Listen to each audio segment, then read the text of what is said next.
அண்ணா பல்கலைக்கழக மாணவி பாலியல் துன்புறுத்தல் செய்யப்பட்ட வழக்கில் திமுக நிர்வாகி ஞானசேகரின் கூட்டாளியான பொள்ளாச்சி முரளி கைது செய்யப்பட்டுள்ளார். திமுக நிர்வாகியான ஞானசேகரன் ஏற்கனவே திருட்டு வழக்கில் தொடர்புடையவர் என தெரிய வந்த நிலையில் 2022ஆம் ஆண்டு பள்ளிக்கரணையில் நடைபெற்ற திருட்டு சம்பவத்திலும் முரளியுடன் இணைந்து செயல்பட்டதாக தகவல் வெளியாகியுள்ளது. இதை அடிப்படையாக கொண்டு ஏற்கனவே கைது செய்யப்பட்ட நகை வியாபாரி குணாவுக்கு பிறகு முரளியும் கைது செய்யப்பட்டுள்ளார்.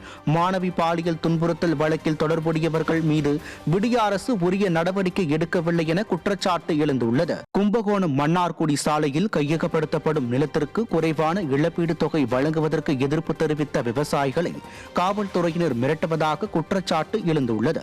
சாக்கோட்டை அருகே அபாயகரமான வளைவுகளை தவிர்த்து சாலையை நேராக அமைத்திட நிலம் கையகப்படுத்தப்பட்டு வருகிறது.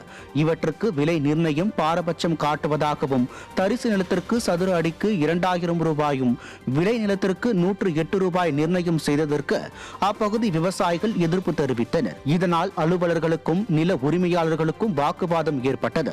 விளம்பரமாடல் திமுக ஆட்சியில் விவசாயிகள் மீது குண்டர் சட்டம் போடுவதும் காவல்துறையினர் மிரட்டுவதும் தான் திராவிட மாடலா என மக்கள் கேள்வி எழுப்புகின்றனர்.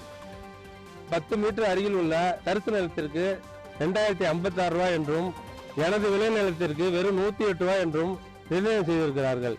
இது பெரும் பாகுபாடாக உள்ளது. இது வேளாண் மண்டலம் என்று அறிவிக்கப்பட்டுள்ள இந்த டெல்டா மாவட்டத்தில் எனது விளை நிலத்தை மிக அதிகமான இடம் அளிக்கப்பட்டு எனக்கு பெரும் பாதிப்பு ஏற்படுத்துகிறார்கள்.